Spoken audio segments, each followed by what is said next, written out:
Alors oui, manifestement, c'est pas très facile pour un patron de venir parler d'éthique. C'est d'ailleurs, d'une certaine manière, plus sérieusement, une des difficultés à laquelle on est confronté. Ce sont vraisemblablement les dirigeants qui ont, au fond, les leviers les plus puissants pour changer le monde.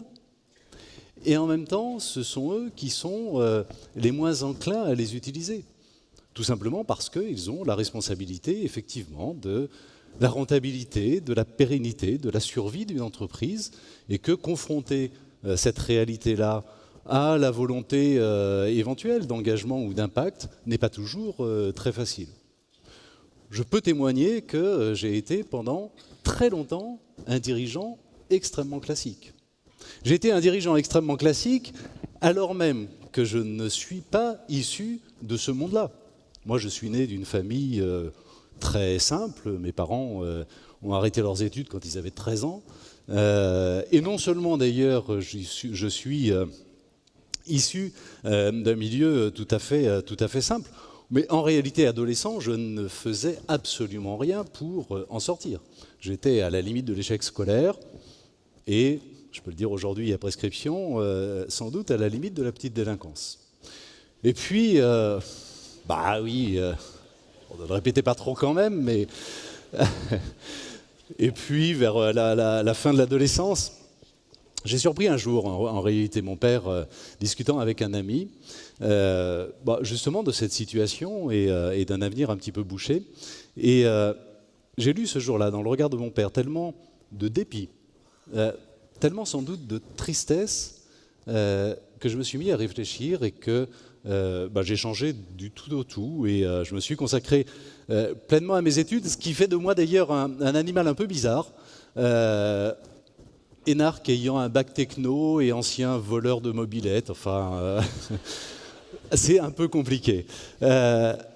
Et malgré cette adolescence, malgré ce passé, j'ai commencé en étant effectivement plongé, immergé dans le monde professionnel, finalement en oubliant celui que j'avais été adolescent et en étant un dirigeant extrêmement classique, très focalisé sur la rentabilité, sur la performance, sur la compétitivité, ayant un management d'ailleurs lui-même extrêmement classique, en gros autorité et contrôle, quoi. Ce que d'ailleurs vraisemblablement un grand nombre d'entre vous connaît dans son entreprise. Et ça n'est que beaucoup plus tard, en croisant cette fois, non pas le regard de mon père, mais le regard de mes propres enfants, que j'ai juste réalisé que je faisais fausse route. Quand j'ai compris, en échangeant avec eux, que le monde, finalement, que je contribuais à perpétuer, n'était juste pas le monde dans lequel ils avaient envie de vivre. Alors forcément, je faisais fausse route. Enfin, ce sont eux qui représentent l'avenir, c'est plus moi. Et à quoi ça sert de continuer à construire un monde dans lequel ils ne se projettent pas? J'ai commencé alors ce jour-là à réfléchir, sans doute d'ailleurs d'une certaine manière à renouer un peu avec l'adolescent que j'avais été. Et aujourd'hui, je peux témoigner. Aujourd'hui, je sais d'expérience que l'on peut effectivement construire un modèle d'entreprise profondément impliqué, profondément engagé, ayant un souci sincère de son impact sur ses parties prenantes, sur son environnement, et en même temps une entreprise extrêmement performante. Et qui va même d'ailleurs chercher une grande partie de sa performance dans son engagement. Je pense que ça mérite quelques illustrations. Restons d'abord précisément dans le monde de l'assurance, celui dans lequel j'évolue. Je pense que beaucoup d'entre vous ont été un jour confrontés à leur assureur. Un assureur d'abord qui cherche systématiquement à vous vendre n'importe quel contrat, même si vous n'en avez pas besoin. Moi, j'ai vu des assureurs chercher à vendre des assurances chômage à des fonctionnaires. Un assureur qui, évidemment, est toujours un peu réticent au moment de l'indemnisation si jamais vous avez un sinistre. Et de fait, l'intérêt de l'assureur est exactement opposé, exactement contraire à l'intérêt de l'assuré. Imaginons maintenant que l'on décide de prendre le problème à l'envers, à rebours. de renverser la table finalement, et de se dire non, c'est pas comme ça qu'on va faire. Chez nous, on fait exactement l'inverse.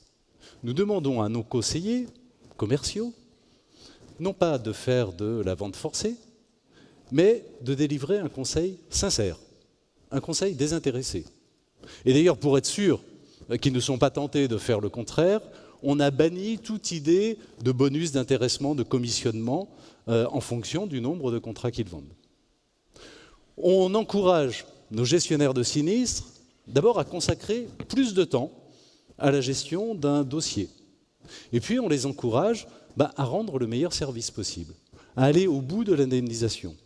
Et on les autorise même, s'ils le souhaitent, et c'est à eux de le décider, dans certaines circonstances, à aller au-delà de nos obligations contractuelles, au-delà de ce que prévoient les garanties.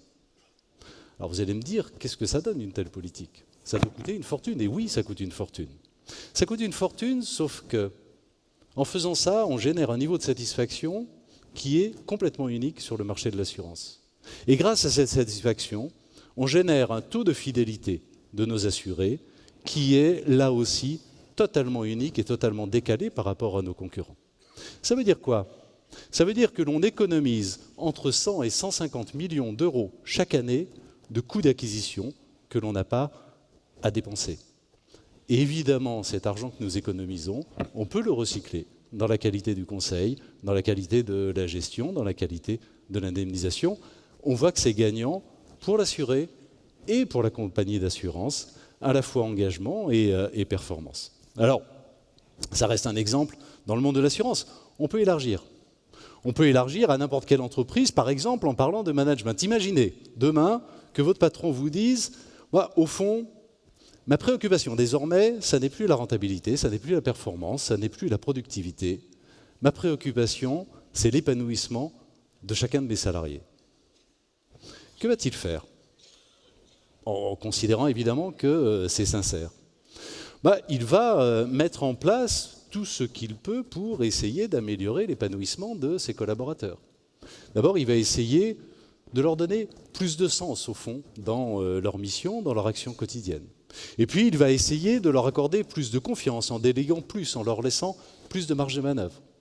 Et puis, il va essayer, dans la culture d'entreprise, au fond, de faire reposer les relations entre les différents salariés et avec le management sur de la bienveillance, sur de l'attention, plus que sur de la compétition ou de l'individualisme. Et qu'est-ce qu'il va obtenir? Il va obtenir effectivement un niveau d'épanouissement beaucoup plus élevé, mais il va obtenir aussi un niveau d'engagement infiniment plus fort.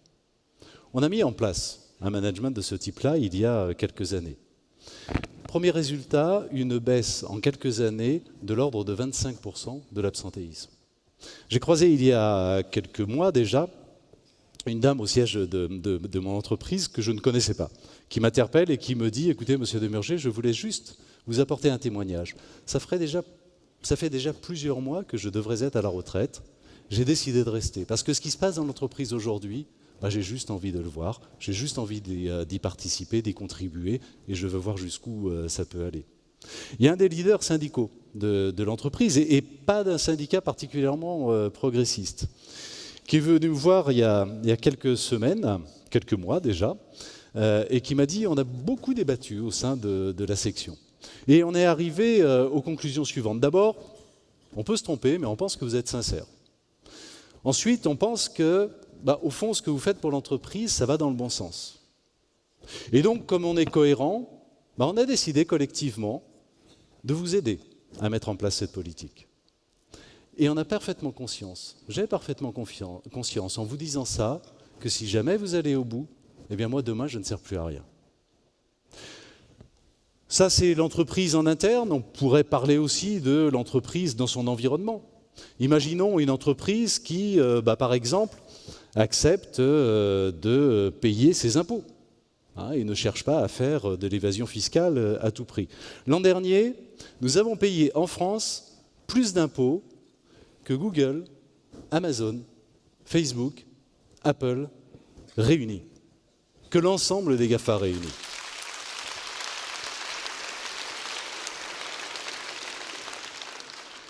Imaginons une entreprise qui, effectivement, se préoccupe sincèrement de son impact sur l'environnement.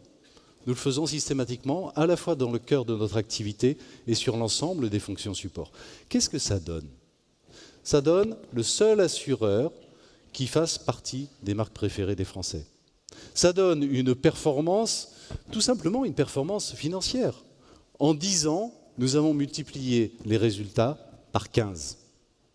Alors, vous me direz, oui, mais la Maïf, c'est une entreprise très particulière, c'est une mutuelle, il n'y a pas d'actionnaire, vous avez une culture de l'engagement qui est très enracinée, la preuve, Maïf, assureur militant.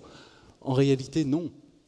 En réalité, si on démontre que l'on peut, par l'engagement, par la recherche d'un impact et par un engagement sincère, créer de la performance, alors le modèle est totalement duplicable. Et s'il est duplicable, il est totalement généralisable. Et là, on commencera à avoir un impact global très fort. Mais attention, je crois que chacun d'entre nous a un rôle. En tant que consommateur, en tant que salarié, en tant qu'épargnant également, il nous appartient de choisir les entreprises auprès desquelles on consomme ou auxquelles on contribue. Il nous appartient aussi de modifier sans doute parfois nos comportements, que ce soit dans l'entreprise ou que ce soit en dehors. Et je crois qu'à ce prix-là, on pourra en effet avoir un véritable impact sur le monde et par ailleurs. Et ça, je peux en témoigner. Je peux vous dire que le jour où on se retrouve, on est effectivement aligné, le jour où on a moins une ambition personnelle de réussir, mais plus une ambition collective de contribuer, alors ce jour-là, on trouve effectivement un vrai épanouissement et une vraie satisfaction. Merci.